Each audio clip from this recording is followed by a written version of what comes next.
At the registration hall of the National Violin Competition, 10-year-old Sophia, soaked from the rain, arrives with a single dream to win and save her mother. But when she places a shoebox full of loose change on the counter, Charlotte, the cold, dismissive judge, gives it one glance, refuses to count it, and bluntly rejects her as unworthy. Just as Sophia, devastated, is about to turn away, a male judge suddenly steps in and insists the fee be checked properly, and his timely intervention is what finally allows her to be registered. That simple act of kindness brings Sophia to the stage, where she plays with all her heart, unaware that this man is about to change her life in a way no one could have imagined. Before we go back, let us know where you're watching from, and subscribe, because tomorrow I've got something extra special for you. The rain hammered against the glass doors of the Royal Arts Center like it was trying to break in. Inside, everything was the opposite warm lights, soft classical music floating through the air, and kids in fancy clothes who looked like they'd never gotten their shoes dirty in their lives. Then the door opened and Sophia walked in. Water dripped from her oversized jacket onto the expensive carpet. Her violin case, black peeling at the edges, hung from her shoulder like it weighed nothing. She was 10 years old, soaked to the bone, and she walked like she owned the place. Not because she was confident, because she had no choice. The other kids stared. One boy in a tailored suit whispered something to his mother, who pulled him closer, like poverty might be contagious. A girl in a white dress wrinkled her nose at the puddle forming under Sophia's sneakers. Sophia didn't look at any of them. She walked straight to the registration desk. Behind it sat Charlotte Morrison, head judge, donor board member, and the kind of woman who could smile while stabbing you in the back. She wore pearls, real ones. Her fingers were manicured, her posture perfect, and when she saw Sophia approaching, her smile tightened just enough to be polite and cruel at the same time. "Name?" Charlotte asked, not looking up from her clipboard. "Sophia Bennett." Charlotte's pen paused. She glanced at the puddle spreading across her pristine carpet, then at Sophia's jacket, then at the violin case that looked like it had survived a war. "Do you have your registration fee?" "Yes, ma'am." Sophia reached into her jacket and pulled out a shoebox. Not a violin case, a shoebox, held together with duct tape. Charlotte's smile vanished. "The fee is $240. We don't accept." "I have it." Sophia opened the box. Inside were bills. Crumpled ones, 5s, 10s, coins in a Ziploc bag, money that smelled like basement laundromats and corner store cash registers. Charlotte recoiled like Sophia had just opened a box of rats. "I can't accept this. It's unsanitary." "It's money," Sophia said flatly. "You said $240. I have $240. I said we don't accept." "Careful, Charlotte." The voice cut through the room like a conductor's baton. Everyone turned. A man stood near the entrance, rain dripping from his dark coat. Tall, mid-30s, with the kind of presence that made people straighten their backs without realizing it. His eyes were sharp, his jaw set, and when he walked, people moved out of his way. Ethan Cole, maestro, guest judge, legend. He crossed the lobby in 5 strides and placed his hand on the registration form right before Charlotte could push it off the desk. "Don't let prejudice stain a potential talent's application," Ethan said, his voice low and steady. He wasn't yelling. He didn't need to. Charlotte's face flushed. "Maestro Cole, I'm simply following protocol." "Protocol?" Ethan glanced at the shoebox, then at Charlotte. "I didn't know we started judging musicians by their wallets. When did that policy change?" Silence. Charlotte opened her mouth, closed it, then forced a smile. "Of course not. I was simply concerned about the counting process." "Then let my assistant count it." Ethan gestured to a young woman with a tablet. "Every bill, every coin. If it's $240, we accept it. That's the rule, isn't it?" Charlotte's smile looked like it hurt. "Yes, of course." Ethan turned to Sophia, and for the first time his expression softened, just slightly. "You okay?" Sophia nodded. She didn't trust her voice yet. He reached out and gently took her right hand, turning it palm up. Her fingers were red from the cold, but that wasn't what he was looking at. He was looking at the calluses. Thick, rough patches on her fingertips and the side of her thumb, the kind that only came from thousands of hours holding a bow. Ethan lifted her hand higher, showing it to Charlotte, to the parents, watching, to everyone. "You see this?" he said, his voice carrying across the lobby. "This is what dedication looks like. Most people see dirt. Musicians see medals." Sophia stared at him. Her throat tightened, but she didn't cry. She'd learned a long time ago that crying didn't fix anything. Ethan let go of her hand and nodded to his assistant. "Count the money, all of it." The assistant knelt down with the shoebox, sorting bills on the floor while everyone watched. Sophia stood there dripping, waiting, her heart pounding so hard she thought people could hear it. 2 minutes later, the assistant looked up. $240. Exact. Ethan turned to Charlotte. "Stamp her form." Charlotte's hand trembled as she picked up the stamp. She pressed it onto Sophia's registration paper, harder than necessary, the word "received" smearing slightly in red ink. "You're in," Ethan said to Sophia. "Preliminary round is in 3 days. Don't be late." "I won't," Sophia whispered. He nodded once, then walked away, his coat swaying behind him like a cape. Sophia stood there for a moment, staring at the stamped form in her hands. She'd done it. She was in. But as she turned to leave, she caught Charlotte's expression, a cold, calculating look that promised this wasn't over. Sophia didn't care. She tucked the form into her jacket, picked up her battered violin case, and walked back out into the rain. She had 3 days to prepare. 3 days to prove she belonged here. 3 days to save her mother's life. The rain followed her all the way home, but Sophia barely noticed. She replayed the moment over and over in her head, the way Ethan had stopped Charlotte, the way he'd held up her hand like it was something to be proud of. No one had ever done that before. By the time she reached her apartment building, the rain had soaked through her jacket completely. The building was old, the kind with flickering hallway lights and stairs that creaked under your weight. Sophia climbed to the 3rd floor, unlocked the door with a key she kept on a shoelace around her neck, and stepped inside. The apartment was silent, cold. The heat had been shut off 2 months ago. Sophia set her violin case on the kitchen table, the only table they had, and peeled off her wet jacket. Underneath her shirt was damp, clinging to her skin. She ignored it. She'd been colder. She opened the violin case carefully, like she was opening a treasure chest. Inside was the instrument her mother had given her 3 years ago. It was old, the wood dark and scarred with a crack along the side that had been glued and re-glued so many times it looked like a lightning bolt. But the sound it made. Sophia picked it up, weighing it in her hands. It was heavier than most student violins, denser. The wood was real old-growth spruce, her mother had said. Expensive. The kind of violin that shouldn't be in the hands of a 10-year-old living in a place like this. But it was hers, and she would never let it go. She rosined the bow, tightened the strings, and began to play. Not a song, just scales. Up and down, over and over, until her fingers remembered where to go without thinking. Her mother used to say that scales were like breathing. You didn't think about it, you just did it. Sophia played until her fingers ached, until the apartment didn't feel so cold anymore, until she could almost forget that tomorrow she'd have to go back to the hospital and see her mother lying in that bed, getting smaller every day. Almost, but not quite. She set the violin down carefully and looked at the poster taped to the wall, a flyer for the competition. First place, $75,000, and a full scholarship to the National Youth Orchestra. $75,000, enough to pay for the surgery, enough to give her mother a chance. Sophia reached for a marker and wrote 2 words on the medical bracelet still wrapped around her wrist from yesterday's hospital visit. "For Mom."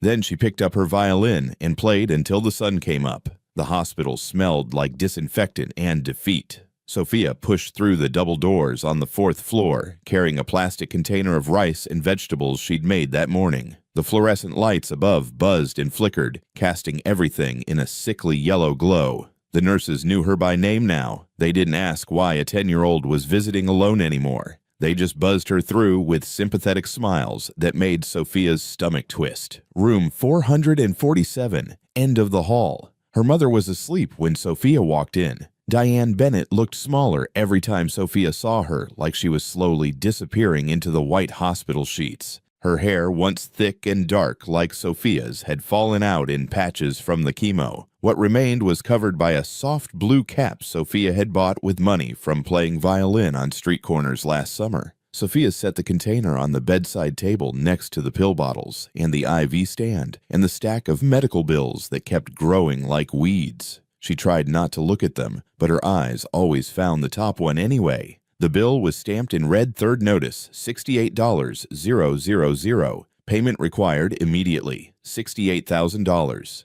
The number had been burned into Sophia's brain for months now. She knew exactly what it meant: 3 rounds of chemotherapy, 2 emergency room visits, 1 ambulance ride, and the consultation with the oncologist who'd looked at her mother's charts and said the word surgery like it was a maybe instead of a promise. Sophia sat down in the plastic chair beside the bed. It was the same chair she'd slept in dozens of times when her mother's pain got too bad, and Sophia refused to leave. The armrests were cracked. The cushion had a permanent dent in it shaped like her body. She pulled out her violin case and set it on her lap. The case was battered, held together with duct tape and prayers, but what was inside that was different. Sophia opened it carefully like she was opening a treasure chest. The violin lay nestled in faded red velvet, its dark wood gleaming even in the harsh hospital light. It was old, really old, the kind of old that meant it had been played by someone who knew what they were doing. The wood was spruce, old-growth spruce her mother had told her years ago,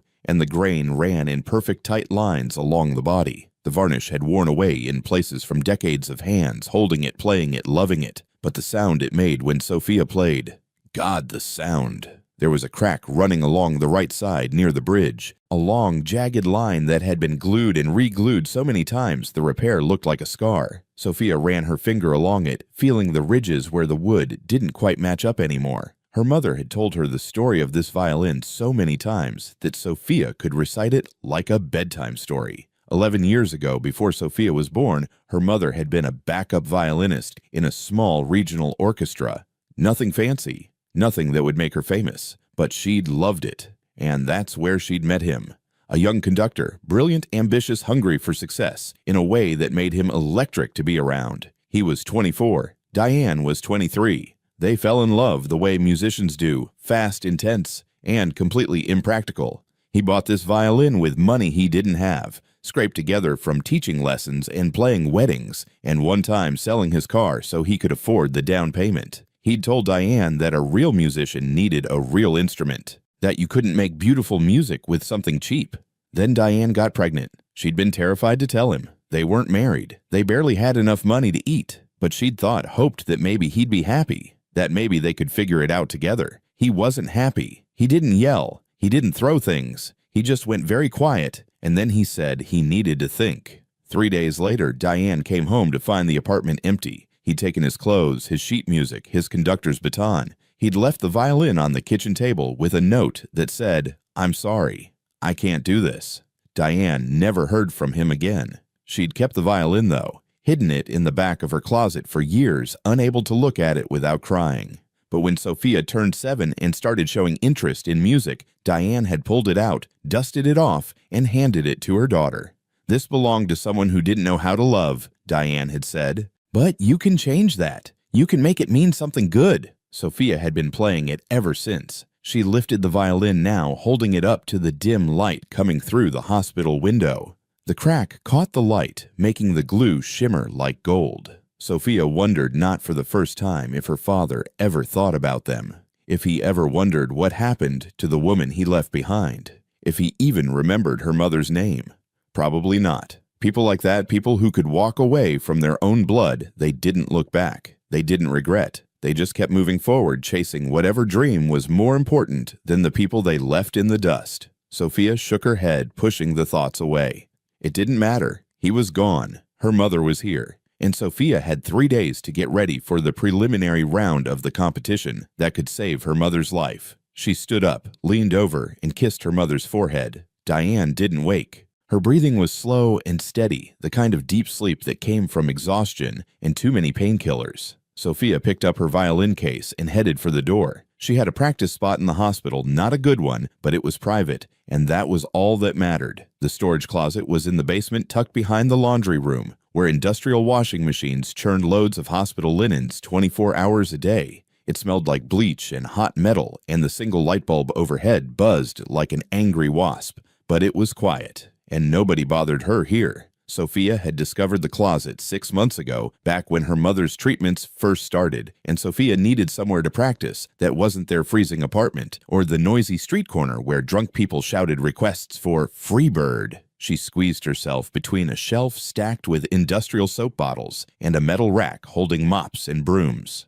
There was just enough room for her to stand with the violin as long as she didn't move her bow too wide. Sophia rosined her bow, a ritual she never skipped, and tightened the strings on her violin. The E string was getting worn. She'd need to replace it soon, but strings cost money, and money was something Sophia didn't have. She lifted the violin to her shoulder, positioned her chin on the rest, and closed her eyes. The piece she'd chosen for the preliminary round was a variation on a Bach partita. Most kids her age wouldn't touch Bach. It was too hard, too precise, too unforgiving. But Sophia had learned that the hard pieces were the ones that mattered, the ones that made judges sit up and pay attention. She'd added her own modifications, though. Moments where the melody broke apart became jagged and raw, like someone gasping for air. Then she'd pull it back together softer and sadder, like a lullaby sung to a dying child. It wasn't traditional. It probably wasn't what the judges wanted, but it was honest. And Sophia had learned that honesty was the only thing she had left to give.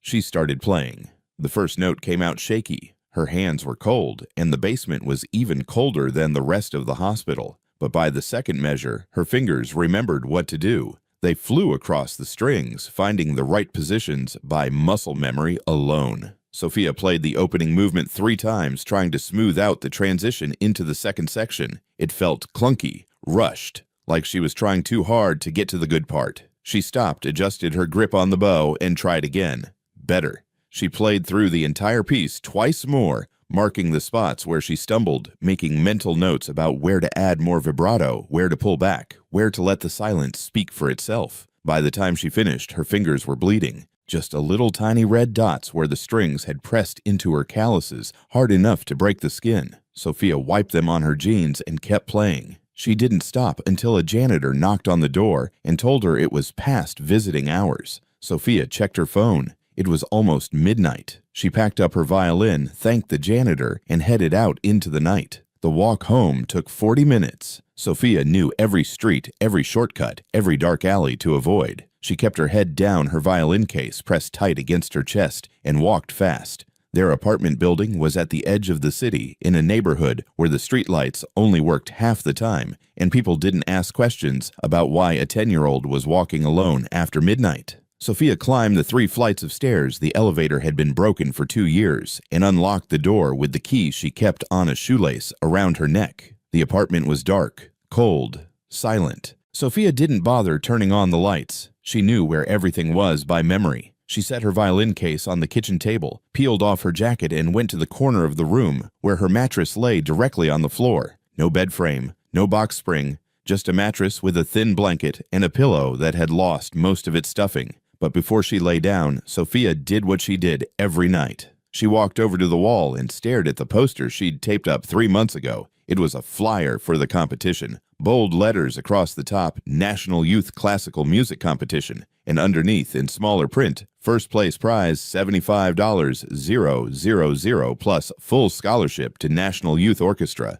$75,000. Enough to pay for her mother's surgery, enough to cover the past due bills. Enough to buy them time. Sophia reached for the marker sitting on the windowsill and uncapped it. She rolled up her sleeve, exposing the medical bracelet still wrapped around her wrist from yesterday's hospital visit. They always made her wear one when she stayed past regular hours. She wrote 2 words across the white plastic band in thick black letters, for Mom. Then she capped the marker, set it down, and stared at the competition flyer again. 3 days until the preliminary round, 72 hours. 4,320 minutes. Sophia lay down on her mattress, pulled the thin blanket up to her chin, and closed her eyes. She didn't sleep. She just ran through the piece in her head, over and over, until the sun came up, and it was time to practice again.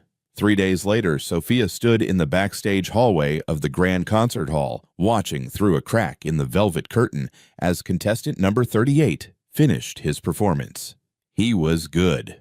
Really good. A 12-year-old boy in a navy blue suit that fit him like it had been tailored specifically for this moment. He played a Mozart concerto with the kind of technical precision that made it sound easy. Every note was clean. Every phrase was perfectly measured. When he finished, the audience clapped politely, and the judges gave him high marks across the board. Sophia's stomach twisted into knots. She was next. Contestant number 45, the last performance of the preliminary round. She flexed her fingers, trying to warm them up. The backstage area wasn't heated. Something about preserving the instruments in storage, and Sophia's thin sweater wasn't doing much to keep out the cold. Her hands felt stiff, clumsy. She opened her violin case one more time just to check. The instrument was fine. The strings were tuned. The bow was rosined. Everything was exactly as it should be, except for one thing.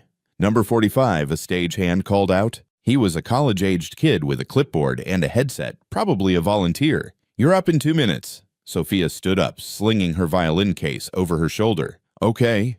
The stagehand looked her up and down, taking in her worn jeans, her secondhand sweater with a small hole near the hem, her scuffed sneakers that were half a size too small. His expression flickered with something Sophia had seen 1,000 times before, pity mixed with doubt. "You know you need an accompanist, right?" he asked. "Piano backup. It's required for your piece." "I know," Sophia said. "I submitted the request 3 weeks ago." The stagehand frowned and checked his clipboard. He flipped through several pages, his frown deepening. I don't see anyone listed here for you." Sophia's heart stopped. "What?" "Your accompanist. They're not on the schedule." "That's not possible. I filled out the form. Look, I'm just telling you what's on the sheet." The stagehand tapped his clipboard. "No accompanist listed, and according to competition rules, you can't perform without one." Sophia stared at him. "So what am I supposed to do?" He shrugged. "Reschedule for next year, I guess. Or find someone in the next 90 seconds. Next year. Like her mother had a year. Like Sophia had time to wait 12 more months while the medical bills piled higher and her mother got sicker, and the chance to save her slipped further and further away. "That's not fair," Sophia said. Her voice came out louder than she intended. "I did everything right. I followed the rules." "Hey, don't shoot the messenger, kid. I just work here." The stagehand walked away, leaving Sophia standing alone in the hallway. Her mind raced. This couldn't be happening. Not now. Not after everything. But she didn't have time to fall apart. Sophia pushed through the curtain and walked onto the stage. The lights hit her like a physical force. Bright, hot, blinding. Sophia squinted her eyes, adjusting slowly to the glare of the follow spot, tracking her across the stage. The audience was a dark mass beyond the lights, hundreds of people she couldn't see, but could definitely feel watching her. At the far end of the stage sat a grand piano, black, polished, beautiful, and completely empty. No one sitting at the bench, no sheet music on the stand. Sophia walked to center stage and stopped. The silence was deafening. At the judges' table 20 feet away, Charlotte Morrison leaned forward. She was wearing a cream-colored blazer and pearls, her hair pulled back in a tight bun that made her look even more severe than usual. Her expression was carefully neutral, but Sophia caught the flicker of satisfaction in her eyes. "Contestant number 45, Charlotte said, her voice amplified by the microphone in front of her. "Where is your piano accompanist?" Sophia's throat felt like sandpaper. "I don't know. I requested one, but they told me backstage that I'm going to stop you right there." Charlotte held up one perfectly manicured hand. "Competition rules clearly state that all preliminary round performances must include the required instrumental accompaniment. No exceptions." She tapped her pen against the table. "Since you don't have an accompanist, I'm afraid you're unable to perform. You're disqualified." The word hit Sophia like a slap. "Disqualified," the audience murmured. Whispers rippled through the hall. Sophia heard fragments of conversations. "Poor thing. Should have been more prepared. What a shame." Charlotte waved her hand dismissively. "Please exit the stage so we can move on to the awards ceremony." Sophia stood frozen. Her violin hung from her right hand, heavy as an anchor. This was it. Over. Done. 3 months of practice, 3 years of dreaming, 10 years of fighting to survive, all for nothing. She couldn't move. Her feet felt glued to the floor. Charlotte's voice sharpened. "Contestant 45, you're dismissed. Exit the stage now." And then Sophia heard footsteps. Heavy, deliberate, coming from the back of the auditorium. Everyone turned. Ethan Cole was walking down the center aisle. He moved with the kind of confidence that made people instinctively step aside, even though the aisle was already clear. His dark coat billowed slightly as he walked, and his expression was carved from stone. He didn't look at the audience. He didn't acknowledge the whispers that started up immediately. "That's Ethan Cole. What's he doing?" He just walked straight to the judges' table. Charlotte stood up, her face going pale. "Maestro Cole, what are you?" Ethan reached the table and stopped. Without a word, he pulled off his expensive watch, a Swiss piece that probably cost more than Sophia's entire competition fee, and set it down on the table with a soft click that somehow carried across the entire hall. Then he took off his jacket, draped it carefully over the back of his chair, and rolled up his sleeves. The hall went dead silent. "She needs an accompanist," Ethan said. His voice was calm, steady, final. "I'll play." The audience erupted in whispers. Charlotte's mouth opened and closed like a fish. You can't. You're a judge. It's a conflict of interest. The rules clearly." "Then remove me from the panel for this performance." Ethan didn't raise his voice. He didn't need to. "But she's going to play. Maestro Cole, I must insist." "Charlotte." Ethan's eyes locked onto hers. The girl followed the rules. She submitted her request on time. If the administration failed to assign her an accompanist, that's not her fault. And I will not stand here and watch you disqualify a talented young musician because of an administrative error. He paused. "Unless you'd like me to call the competition board right now and explain what happened." Charlotte's face flushed red. Her hands clenched into fists at her sides, but she didn't say anything. Ethan took that as permission. He turned and walked toward the stage, climbing the steps in 3 long strides. He crossed to the grand piano, sat down at the bench, and adjusted it slightly. Then he cracked his knuckles, once a quick practiced motion, and looked at Sophia. "What piece are you playing?" Sophia's brain had completely short-circuited. Ethan Cole, the Ethan Cole, world-renowned conductor guest judge, living legend, was sitting at a piano. For her. Her voice came out as a squeak. She cleared her throat and tried again. "It's a variation on a Bach partita, but I added some original sections that—" "Just start," Ethan said. His voice was kind now. Gentle. "I'll follow you. Trust me."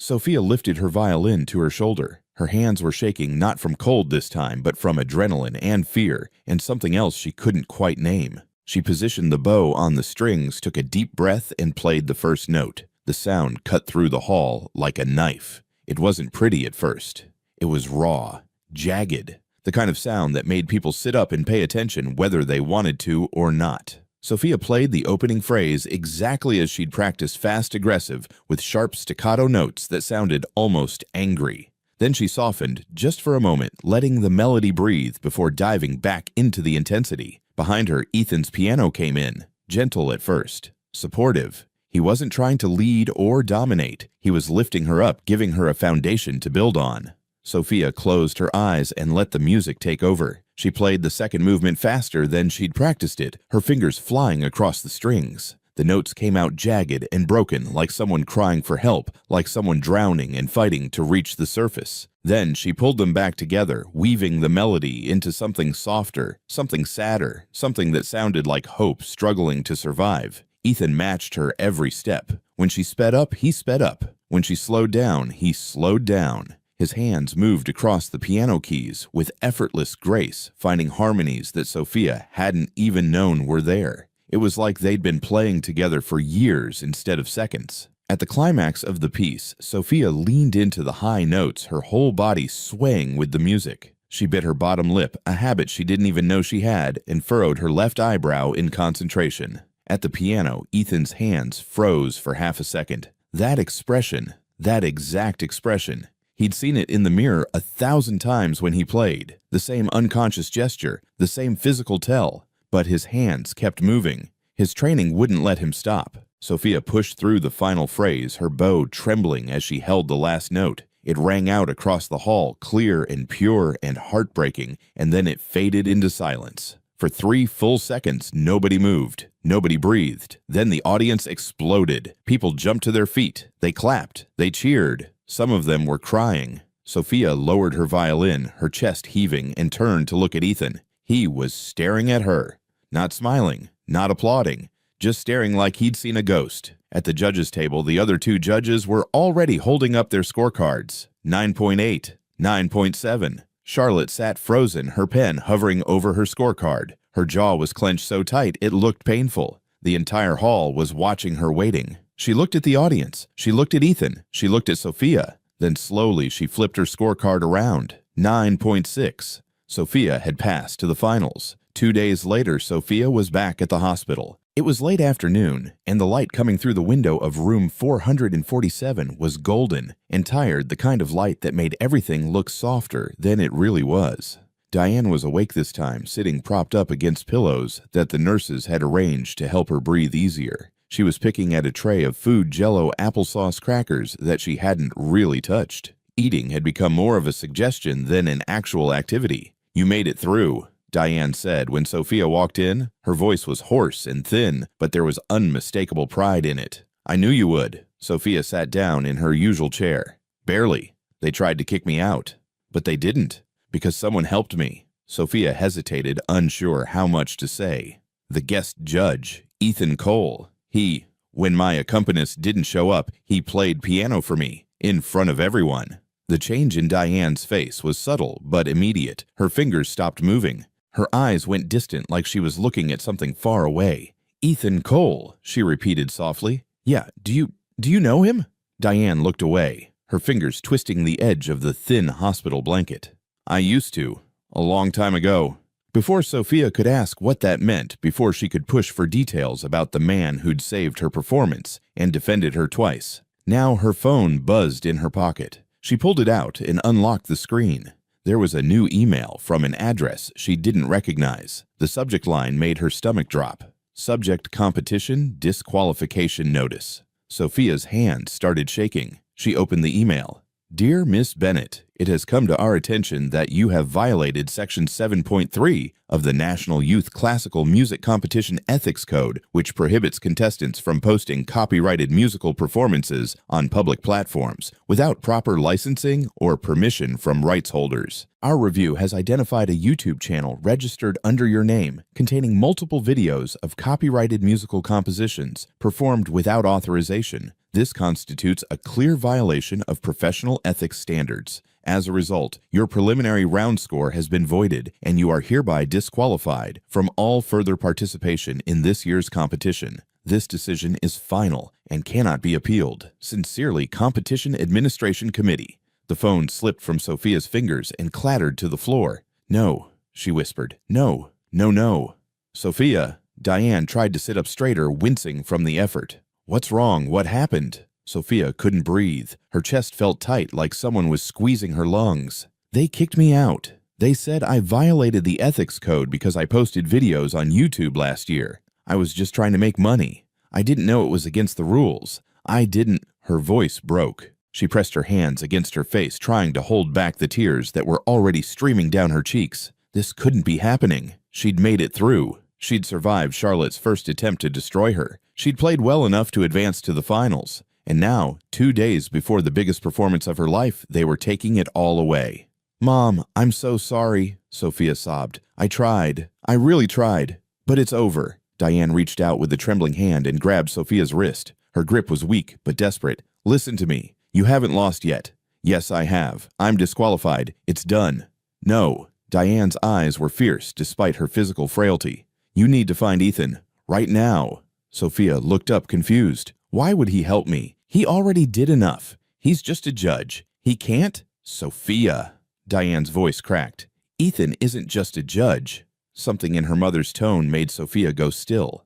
The tears stopped. The panic receded just enough for her to focus on what her mother was about to say. Diane's eyes filled with tears. "That violin you play, the one I gave you when you were 7, it belonged to him. He left it behind when he walked away from us 11 years ago."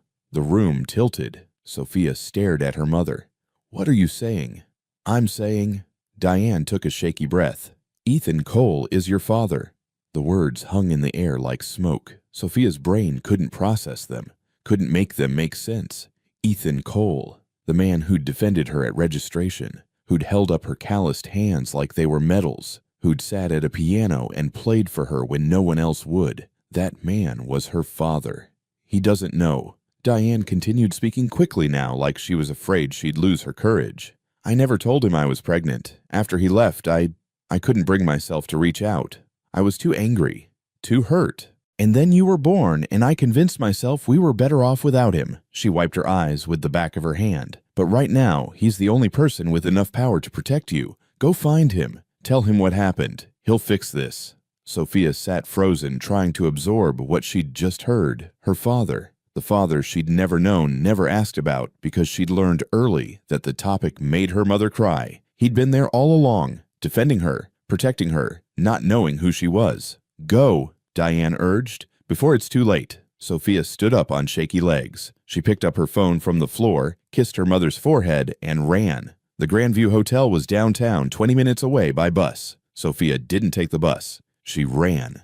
By the time she reached the lobby, she was soaking wet again. It was raining because of course it was, and her lungs felt like they were on fire. She burst through the revolving doors, dripping water onto the marble floor, and looked wildly around. There, by the elevators. Ethan was standing near the bank of elevators, his phone pressed to his ear, his coat draped over one arm. He looked like he was about to leave.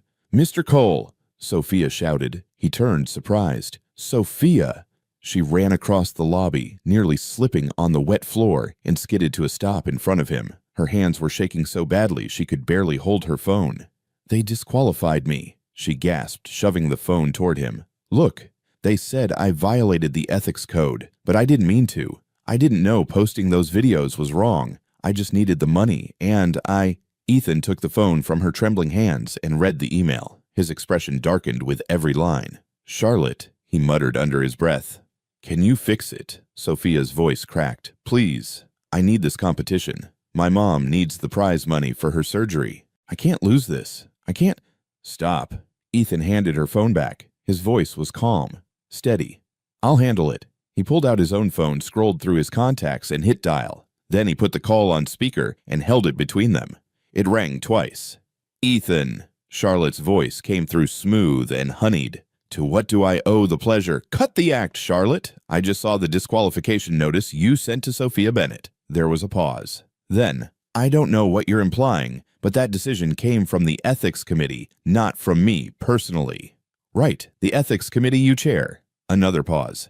"If you want to play the copyright enforcement game," Ethan continued, his voice dropping into something cold and dangerous, "then let's talk about Vienna. Last year, the International Young Musicians Showcase, your son Julian's original composition that won third place." Silence on the other end.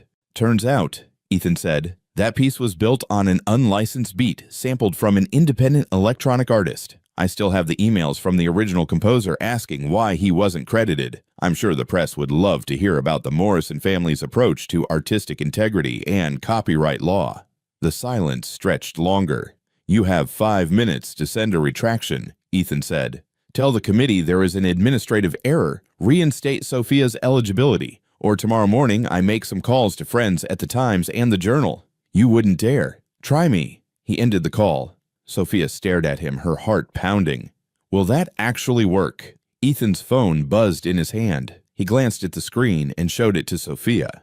A new email from Charlotte. Subject line urgent. Administrative error correction. Dear Miss Bennett, upon further review, we have determined that there was an error in the application of Section 7.3 to your case. The Ethics Committee has reversed its decision. Your preliminary round score stands and you remain eligible for the finals. We apologize for any confusion. Sincerely, Competition Administration Committee. Sophia's knees almost gave out. Relief washed over her so powerfully that she had to grab the edge of a nearby chair to stay upright. "Oh my God," she whispered. "Thank you. Thank you so much." Ethan looked at her, really looked at her, and something in his expression softened. There was a question in his eyes, something he wanted to ask, but didn't know how. "You're going to be fine," he said finally. "Just focus on the finals. Play the way you played in the preliminary round and you'll win." Sophia nodded, but she couldn't stop staring at him. This man, her father, he didn't know.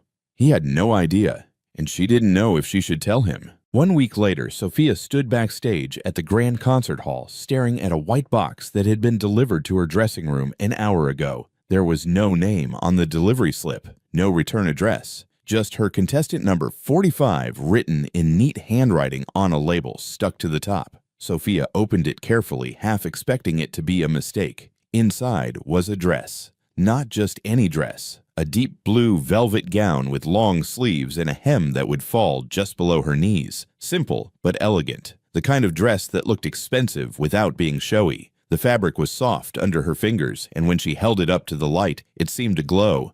Beneath the dress, wrapped in tissue paper, was a bow. Sophia lifted it out carefully, her breath catching in her throat. It was a professional-grade Pernambuco bow, the kind that cost thousands of dollars. The wood was perfectly balanced, smooth, and rich in color, and the horsehair looked like it had been hand-selected by a master craftsman. There was no card, no note, but Sophia knew exactly who it was from. She put on the dress. It fit perfectly, like someone had measured her without her knowing. She picked up the new bow, tested its weight, and looked at herself in the mirror. For the first time in her life, she looked like she belonged here. Julian Morrison performed first. He walked onto the stage in a tailored black suit, carrying a violin that probably cost more than a car. His posture was perfect. His bow hold was textbook. When he started playing, every note came out clean and precise, like a recording. He played a Paganini Caprice, technically one of the most difficult pieces in the repertoire, and he nailed it.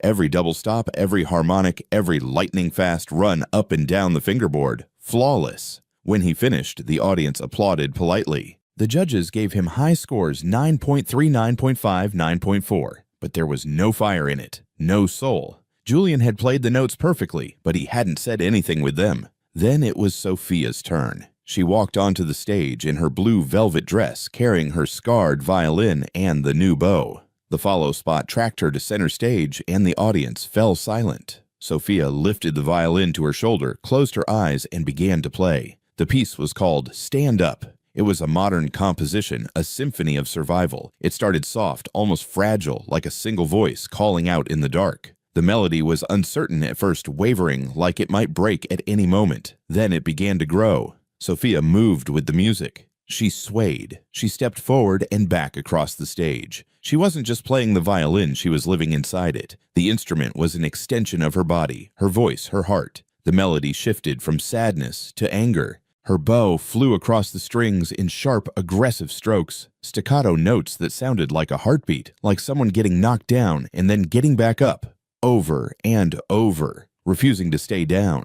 In the audience, Ethan sat frozen in his seat. His eyes were locked on the violin in Sophia's hands. He'd been watching her play, mesmerized by the raw emotion pouring out of her when something caught his attention. The crack. That jagged line running along the side of the violin, glued and re-glued until it looked like a scar. Ethan leaned forward, his heart starting to pound. He knew that crack. He'd been the one who made it. 12 years ago, when he was still a struggling conductor trying to make a name for himself, he'd dropped the violin while moving apartments. The corner had hit the edge of a table and the wood had split. He'd taken it to 3 different repair shops before finding someone willing to fix it, and even then the crack had never fully disappeared. That was his violin, the one he'd bought when he was 22, the one he'd left behind when he walked away from Diane, which meant Ethan's breath caught in his throat. He looked at Sophia, really looked at her, and suddenly everything clicked into place. The way she moved when she played, the way she bit her lip during the high notes, the way she furrowed her left eyebrow when she concentrated, all of it. Every gesture, every expression.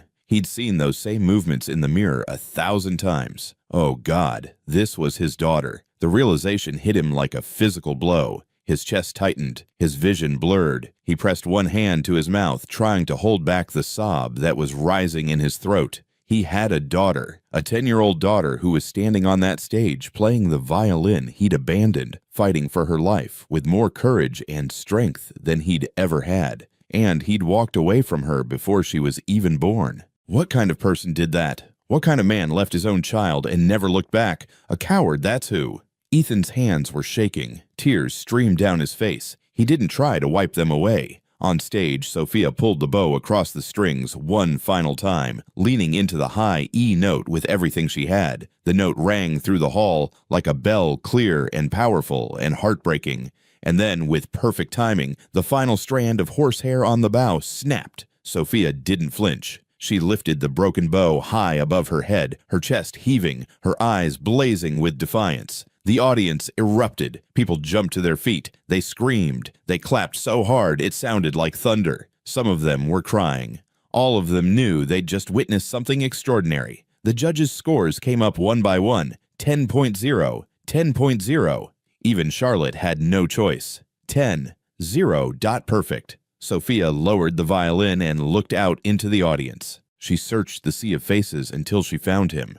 Ethan. Sitting in the third row, tears streaming down his face, their eyes met, and for the first time Sophia saw her father crying for her. The chaos backstage after Sophia's performance was overwhelming. Journalists crowded around, cameras flashing. Officials tried to organize the awards ceremony. Other contestants and their parents pushed through the hallways, some congratulating Sophia, others looking at her with barely concealed envy. Sophia barely heard any of it. She clutched her violin case against her chest like a shield and moved through the crowd in a daze. Her mind was still on that stage, on that final note, on the moment she'd locked eyes with Ethan and seen him crying. He knew. She was certain of it now. He'd figured it out. A stagehand touched her shoulder. "Miss Bennett, they need you in the green room for the awards presentation in 15 minutes. Sophia nodded but didn't really process the words. She just kept walking, letting muscle memory guide her through the maze of hallways until she found herself near the back exit, the one that led to the parking garage. That's where she saw them. Her mother was there sitting in a wheelchair that the hospital had finally agreed to lend them for the day. A nurse stood behind the chair, checking her watch like she was worried about how long this was taking. Diane looked tiny in the wheelchair, wrapped in a thick blanket despite the warmth of the building, but her eyes were bright, alive, proud, and standing in front of them, hands shoved deep in his pockets, was Ethan. Sophia's steps slowed. She should interrupt. She should walk over there and join them. But something made her hang back just for a moment, watching. Ethan wasn't looking at Diane. He was staring at the floor, his shoulders tense, his jaw working like he was trying to find the right words and failing. Then slowly, he lifted his head and looked at Diane. "I'm sorry," he said. His voice was raw, broken. "I'm so sorry." Diane's eyes filled with tears. "Ethan, I was a coward." The words came out in a rush like he'd been holding them back for years. "I was 24 years old and terrified of anything that might derail my career. When you told me you were pregnant, all I could think about was how it would change everything, how it would slow me down, how I wouldn't be able to take the conducting positions I wanted, wouldn't be able to travel, wouldn't be able to focus on music the way I needed to." He dragged a hand through his hair, his face twisted with regret. "So I ran. I told myself you'd be better off without me, that the baby would be better off without me. I told myself I was doing you a favor by leaving." He laughed bitterly. "But I was just doing myself a favor. I was choosing my own ambition over the people I should have loved." Diane wiped her eyes with a trembling hand. "You didn't know what kind of man you'd become. You were young. That's not an excuse." Ethan's voice was firm. "I had a choice, and I made the wrong one. And now," he looked toward the hallway where Sophia had disappeared, "now I have a daughter who doesn't even know me, a daughter who's been fighting battles I should have been there for, who's been taking care of you when I should have been taking care of both of you." "She's strong," Diane said softly, "stronger than either of us." "I know." Ethan's voice cracked. "I saw it today, on that stage. She's incredible." He paused. "She looks like you.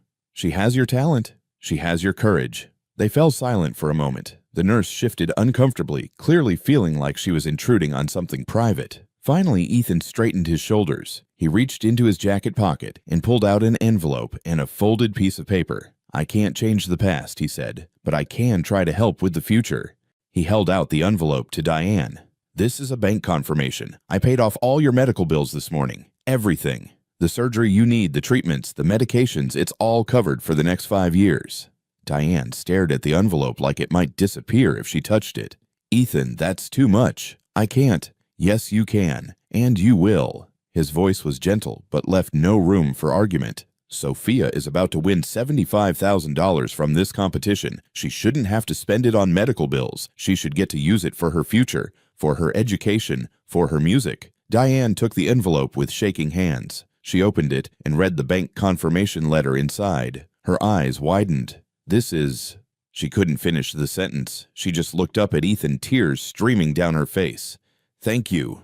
Ethan nodded. Then he took a deep breath and turned toward the hallway, as if sensing that Sophia was there. She was. She'd been standing in the shadows, listening to every word. Now she stepped forward into the light. Ethan's breath caught when he saw her. She was still wearing the blue velvet dress, still holding her violin case, still looking like the strongest, bravest person he'd ever met. For a long moment, they just stared at each other. Then Ethan did something Sophia didn't expect. He knelt down. Not on both knees, that would have been too dramatic, but he went down on one knee, bringing himself to her eye level, a gesture of respect and humility. "Sophia," he said quietly, "I need to tell you something."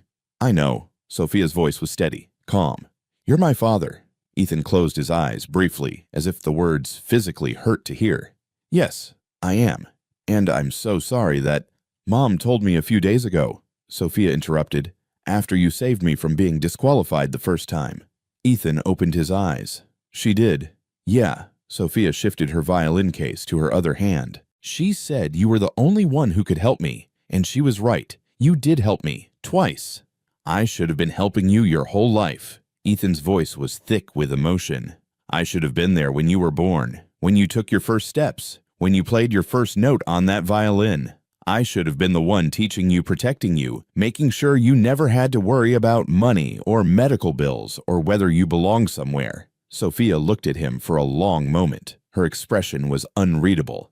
"But you weren't," she said finally. The words hung in the air like a verdict. Ethan flinched. "I know, and I don't expect you to forgive me. I don't even expect you to want me in your life, but I want you to know that I'm here now. And if you'll let me, I'd like to try to be the father I should have been from the beginning." Sophia studied his face. She saw the regret there, the guilt, the desperate hope that maybe somehow he could make up for 10 years of absence. Part of her wanted to rage at him, to yell and scream and tell him that sorry wasn't good enough, that he'd missed everything important, that he'd left her and her mother to struggle alone while he built his perfect career. But another part of her, a bigger part, remembered the way he'd stood up for her at registration, the way he'd held up her calloused hands like they were something to be proud of, the way he'd walked onto that stage and played piano for her when no one else would. He hadn't known she was his daughter then. He'd just seen a kid who needed help, and he'd helped her. That had to mean something. Sophia took a deep breath.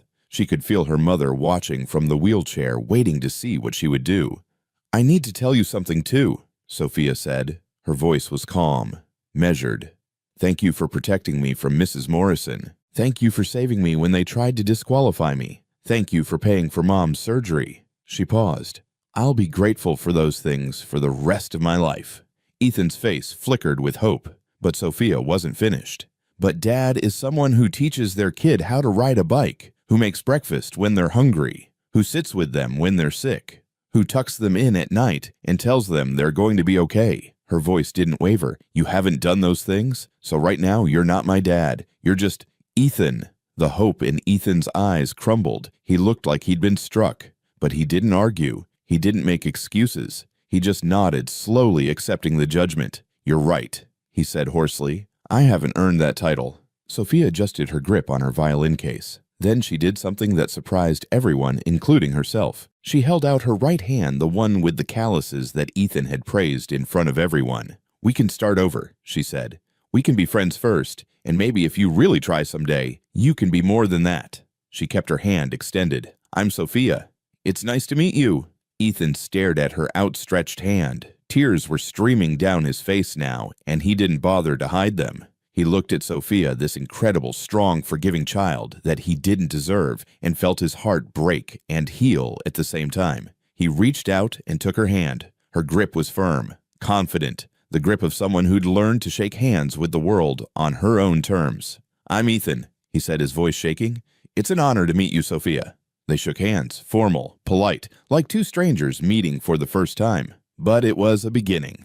Behind them, Diane wiped tears from her eyes and smiled. The nurse, who'd been trying very hard to pretend she wasn't witnessing something profound, quietly blew her nose. "You need to get to the awards ceremony," Ethan said, finally releasing Sophia's hand. "They're going to call you up on stage soon." Sophia nodded. She glanced at her mother, who gave her an encouraging nod. "Will you be there?" Sophia asked Ethan. "In the audience?" "Front row," Ethan promised. "I wouldn't miss it for the world." Sophia allowed herself a small smile. Then she turned and walked back toward the green room, her blue dress swishing around her legs, her violin case bumping gently against her hip. Ethan watched her go, his heart full of pride and regret in equal measure. When she disappeared around the corner, he turned back to Diane. "Thank you," he said quietly. "For what?" "For raising her to be better than me." Diane reached out and took his hand. "You have time now. Don't waste it." "I won't," Ethan said. And he meant it. The awards ceremony was exactly the kind of spectacle Sophia had expected. Bright lights, formal speeches, a lot of important-looking people saying important-sounding things. She stood on stage with the other finalists, her hands clasped behind her back, trying to focus on what the head judge was saying, but mostly just wanting it to be over. Julian Morrison stood next to her, his face carefully neutral, but his jaw tight. Charlotte sat in the front row of the judges section, her expression unreadable behind a mask of professional composure. And the winner of this year's National Youth Classical Music Competition, the announcer said, drawing out the moment with practiced dramatic timing with a unanimous perfect score, is contestant number 45, Sophia Bennett. The audience erupted in applause. Sophia's knees went weak with relief. She'd done it. She'd actually done it. The head judge handed her an oversized check, the kind they used for photo opportunities, and a trophy that was heavier than it looked. Cameras flashed. People cheered. Someone handed her a bouquet of flowers that was almost as big as she was. Sophia smiled, for the cameras shook hands with the judges, including Charlotte, whose handshake was ice cold and lasted exactly 1 second and said all the right things when they pushed a microphone in her face. How does it feel to win? Amazing. Surreal. What are you going to do with the prize money? Help my mom. And keep playing music. Who would you like to thank? Sophia paused. She looked out into the audience and found Ethan sitting in the front row, watching her with an expression she was starting to recognize. Pride mixed with regret. Hope mixed with uncertainty. I'd like to thank everyone who believed in me, she said carefully, especially the people who gave me a chance when I didn't look like I belonged. It was vague enough to be diplomatic, but specific enough that Ethan would know she was talking about him. She saw him nod slightly, a small smile tugging at his lips. After the ceremony, there was a reception in the lobby. Fancy appetizers that Sophia didn't recognize, and sparkling cider in plastic champagne flutes. Representatives from music schools approached her with business cards and scholarship offers. A journalist from a classical music magazine asked if she'd be willing to do an interview. Sophia handled it all with the same calm confidence she'd shown on stage, but inside she was exhausted, overwhelmed, ready to go home. Except she didn't really have a home to go back to. Just a cold apartment with a mattress on the floor and medical bills that, thanks to Ethan, weren't a problem anymore. She was standing by the window, taking a break from the crowds when Ethan approached. He'd changed out of his formal concert attire into dark jeans and a simple button-down shirt. He looked more relaxed, more human. "Hey," he said softly, "congratulations. That was incredible. Doesn't even begin to cover it." "Thanks." Sophia turned to face him. "Thanks for being there. It helped, knowing you were in the audience." Ethan nodded. He shifted his weight, clearly uncomfortable with something he wanted to say, but didn't know how to start. "Listen," he said finally, "I know we agreed to start as friends. And I meant what I said. I'm going to respect whatever boundaries you need, but I want you to know something." He took a breath. "After I left the hospital today, I hired a private investigator." Sophia blinked. "What?" "I had to be sure," Ethan said quickly. "Not because I doubted your mother, I didn't, but because I needed to verify everything before I could fully accept it." The investigator confirmed that the timeline matches. The hospital records from when you were born match the dates Diane and I were together. And there were some other details photos from that time, a few witnesses who remembered us that corroborated everything. He pulled out his phone and showed Sophia a document. It was an official-looking report with dates, locations, and a conclusion highlighted at the bottom. Paternity claims substantiated with 99.7% certainty pending DNA confirmation. "I'm not asking you to take a DNA test," Ethan said quickly, "unless you want to, but I needed to do my due diligence. I needed to be responsible this time instead of just running away or making assumptions." He put his phone away. "You are my daughter. There's no doubt in my mind now." Sophia studied his face. She appreciated that he'd been thorough, that he hadn't just accepted everything at face value. It showed he was taking this seriously. "Okay," she said simply. "Okay. Yeah. I'm glad you made sure. It's better that way." Ethan looked relieved. "I also want you to know that I've already contacted my lawyer. I'm going to set up a trust fund for you, separate from the competition winnings, for your education, your music training, whatever you need. And I'm going to make sure your mother has everything she needs for her recovery. You don't have to." "Yes, I do." Ethan's voice was firm but kind. "Not because I'm trying to buy your affection or make up for the past with money, but because it's my responsibility, Because it's what a father should do, even if I haven't earned that title yet. Sophia nodded slowly. Okay, thank you. They stood in silence for a moment, watching the reception continue around them. People laughed and clinked glasses and congratulated each other. It all felt very far away. Can I ask you something? Sophia said. Anything. Why did you help me at registration, I mean? Before you knew who I was? Ethan thought about that for a moment. Because I saw something in you that reminded me of myself when I was young. That hunger, that determination. And I saw the way Charlotte was trying to crush it before you even had a chance to begin. He met her eyes. I've spent my whole career in classical music. I've seen too many talented kids get pushed out because they didn't have the right connections or the right background. I couldn't let that happen to you. Even though I was a stranger. Especially because you were a stranger. Because nobody else was going to stand up for you. He paused. I wish someone had done that for me when I was starting out. Maybe things would have turned out differently. Sophia considered that. You became one of the best conductors in the country. Things turned out pretty well for you. Professionally, yes. But personally, Ethan shook his head. I sacrificed everything for my career. I hurt people. I made choices I'll regret for the rest of my life. He looked at her. Success isn't worth much if you're alone at the end of it. You're not alone now, Sophia said quietly. Ethan's eyes welled up again. No, I'm not. He cleared his throat, trying to pull himself together. Listen, I know you need time. I know I can't just walk into your life and expect everything to be okay. But I want to be here. For you and your mother. Whatever that looks like. What does that mean practically? Sophia asked. She wasn't being difficult. She genuinely wanted to understand. It means I want to be involved in your life, not as some distant benefactor who sends checks and shows up once a year, but as someone who's actually present. Ethan spoke carefully, like he was thinking through each word. I have a house about 20 minutes from here. It has a guest room that could be yours if you ever want to stay over. I could help with your music training, connect you with teachers, help you practice, take you to concerts. We could have dinner once a week, or more if you want, or less if that's too much. He rubbed the back of his neck, suddenly looking uncertain. I don't really know how to do this. I never had kids, well, I did. I just didn't know about you, and I don't have a blueprint for how to be a good father. But I want to try. I want to show up. I want to be someone you can count on. Sophia listened to all of this with a serious expression. She was only 10 years old, but she'd had to grow up fast. She knew how to read people, how to tell when someone was being genuine versus when they were just saying what they thought she wanted to hear. Ethan was being genuine. Okay, she said, let's try it. Dinner once a week to start. And maybe you could help me find a good violin teacher. The one I had before was okay, but she shrugged. I know someone, Ethan said immediately. One of the best in the country. She owes me a favor. I'll make the introduction. And I want Mom to be included in everything, Sophia added. This isn't just about you and me. She's been there my whole life. She doesn't get pushed aside now. Absolutely, Ethan agreed. She's remarkable. I owe her more than I can ever repay. But I'm going to try. Sophia held out her hand again the same way she had in the parking garage. Then we have a deal, Ethan. Let's see where this goes. Ethan took her hand and shook it solemnly. Deal.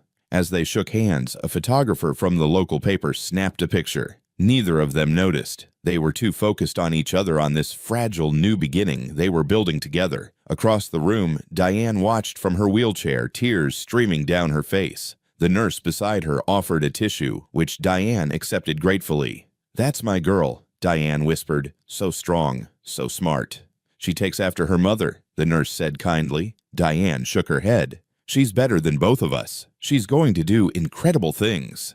And watching Sophia stand there in her blue velvet dress, holding her trophy and shaking hands with the father she'd just met, Diane knew it was true. 1 year later, the grand concert hall looked different from this angle. Sophia had performed here before, had won the competition that changed her life on this very stage, but she'd never seen it from the wings quite like this. As a featured soloist with a full symphony orchestra, everything felt bigger, more important, more real. She stood in the darkness backstage, dressed in a white gown that Diane had helped her pick out last month. The dress was simple and elegant, with cap sleeves and a fitted bodice that made Sophia feel older than her 11 years. Her hair was pulled back in a neat bun, and she wore small pearl earrings, a gift from Ethan for her 11th birthday 3 months ago. The past year had been complicated. Good, but complicated. True to his word, Ethan had shown up. Every week, without fail, he'd come to dinner at the new apartment. He'd help them move into a real apartment with heat and working appliances and bedrooms, instead of just one room with a mattress on the floor. He'd connected Sophia with Clara Martinson, one of the most respected violin teachers in the country, who had agreed to take Sophia on as a student and had pushed her harder than anyone ever had before. The lessons had been brutal. Clara didn't care that Sophia was a competition winner. She'd torn apart Sophia's technique and rebuilt it from the ground up, fixing bad habits that Sophia hadn't even known she had. There had been tears. There had been moments when Sophia wanted to quit. But Ethan had been there through all of it, encouraging her, reminding her why she'd started playing in the first place. They'd also done normal things. Ethan had taught Sophia how to ride a bike in the park near his house. They'd gone to concerts together, not just classical music, but jazz and folk, and even a rock concert that had made Ethan wince at the volume, but had made Sophia laugh at his discomfort. He'd helped her with her math homework when she struggled. He'd made her breakfast terribly at first, but he'd gotten better and had slowly learned what she liked and didn't like. And bit by bit, week by week, he'd started to feel less like Ethan and more like, well, not quite Dad yet, but something close. Diane's recovery had been miraculous. The surgery had been successful, and the aggressive treatment plan that Ethan's money had made possible had put her cancer into remission. She'd regained weight. Her hair had grown back. She'd even started playing violin again. Nothing serious, just for fun. But it had made Sophia cry the first time she heard her mother play. Charlotte Morrison had quietly resigned from the competition board after a journalist started asking uncomfortable questions about ethics violations and conflicts of interest. Julian had continued competing, but had never recaptured the attention he'd gotten that year. The classical music world had moved on, as it always did, looking for the next prodigy, the next story, the next headline. And then 2 months ago, Ethan had asked Sophia if she wanted to be the featured soloist for the New England Symphony Orchestra's spring concert. It was a huge honor, the kind of opportunity that usually went to musicians twice her age. Sophia had said yes without hesitation. Now, standing backstage and listening to the orchestra tune their instruments, Sophia felt nervous for the first time in months. This wasn't a competition. There was no prize money on the line. This was about the music itself, about proving that she belonged here, not because of her story or her struggles, but because she was genuinely good.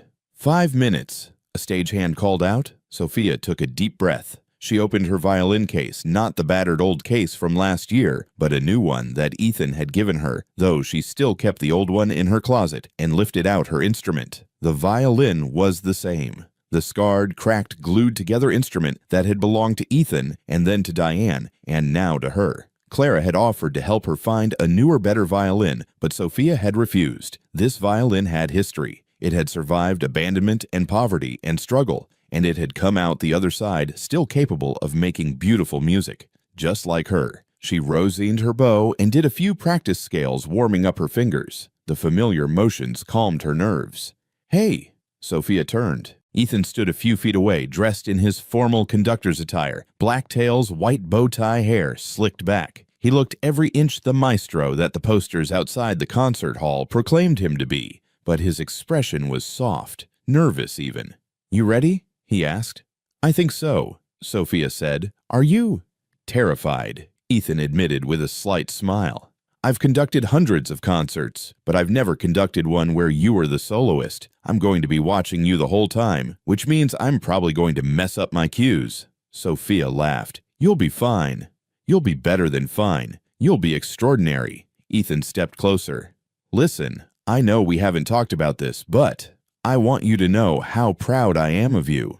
Not just because you're talented, though you are incredibly so, but because of who you are, how hard you work, how kind you are to your mother, how you've handled everything this year with so much grace." Sophia felt her throat tighten. "Thanks, Ethan." He hesitated, then asked quietly, "Do you think, would it be okay if someday you called me something other than Ethan?" Sophia looked at him, really looked at him, at the man who'd shown up every week for a year, who'd helped her move, who'd paid for her mother's medical care without asking for anything in return, who'd taught her to ride a bike and made her terrible pancakes and sat through her practice sessions even when she played the same measure 40 times in a row, trying to get it right. "Maybe," she said softly. "Not yet, but maybe someday. Ethan's eyes shimmered, but he nodded. That's all I can ask for. 2 minutes, the stagehand called. Sophia and Ethan walked together toward the stage entrance. They could hear the audience settling into their seats, the murmur of hundreds of conversations creating a low hum that vibrated through the building. At the edge of the stage, Ethan stopped and turned to face her. For a moment, he looked like he wanted to hug her, but wasn't sure if he was allowed to yet. Sophia made the decision for him. She stepped forward and wrapped her arms around his waist in a quick, tight hug. Ethan froze for half a second, then carefully put his arms around her, holding her like she was made of glass. "Thank you," Sophia whispered, "for everything." "Thank you for giving me a chance," Ethan whispered back. They separated and Sophia wiped her eyes quickly, careful not to smudge her makeup. "Okay," she said, straightening her shoulders. "Let's do this.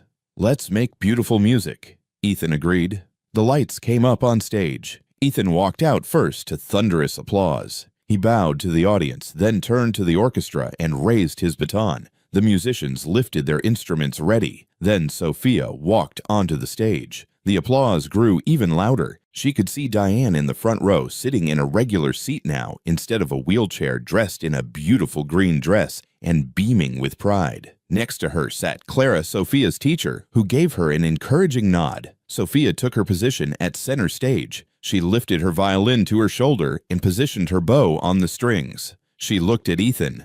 He looked back at her. And then, without words, just a slight nod and a shared understanding that had grown over a year of dinners and lessons and slowly building trust, they began. The piece they were performing was a violin concerto, soaring, emotional, technically demanding. But Sophia wasn't thinking about the technical aspects anymore. She was thinking about the story the music was telling. It started with loneliness, a single violin voice crying out in the darkness, searching for something it had lost. Then the orchestra came in, surrounding that lonely voice with warmth and support. Not drowning it out, but lifting it up, giving it a foundation to build on. As Sophia played, she thought about her journey, about the cold apartment and the hospital visits and the competition that had changed everything, about her mother's strength and Ethan's return and the slow, difficult process of building a family from broken pieces. The music shifted from sadness to hope, from struggle to triumph, from loneliness to connection. Sophia moved across the stage as she played, her body swaying with the music. She was no longer the scared 10-year-old in a too-big jacket standing in the rain. She was a young musician finding her voice and her place in the world. Ethan conducted with his eyes locked on Sophia, his baton movements perfectly synchronized with her bow strokes. They weren't just musician and conductor anymore. They were father and daughter, learning how to make beautiful music together. The final movement built to a crescendo.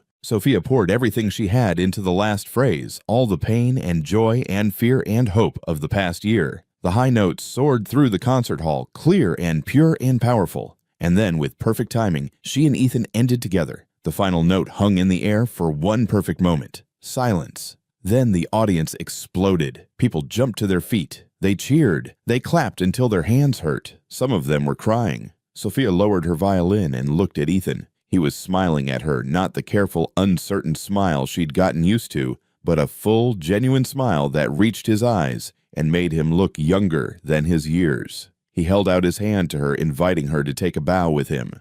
Sophia walked over and took his hand. They bowed together, their hands clasped tight. In that moment, with the audience cheering and her mother crying happy tears in the front row, and Ethan's hand warm and solid in hers, Sophia finally understood something important. Family wasn't just about blood. It wasn't just about being there from the beginning. It was about showing up, about doing the work, about choosing to love someone even when it was hard. As they straightened from their bow, Sophia squeezed Ethan's hand and whispered something so quietly that only he could hear it. "Thanks, Dad."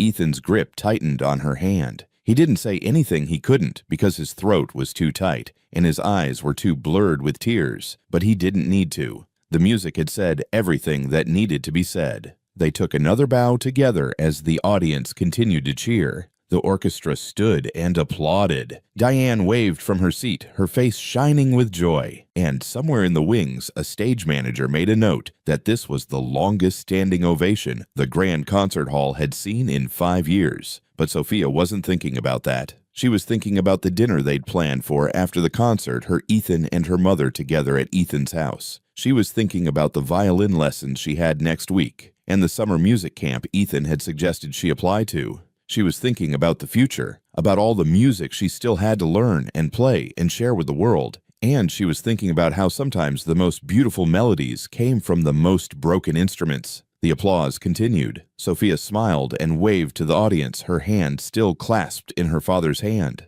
Finally, she was exactly where she was supposed to be. Join us to share meaningful stories by hitting the like and subscribe buttons. Don't forget to turn on the notification bell to start your day with profound lessons and heartfelt empathy.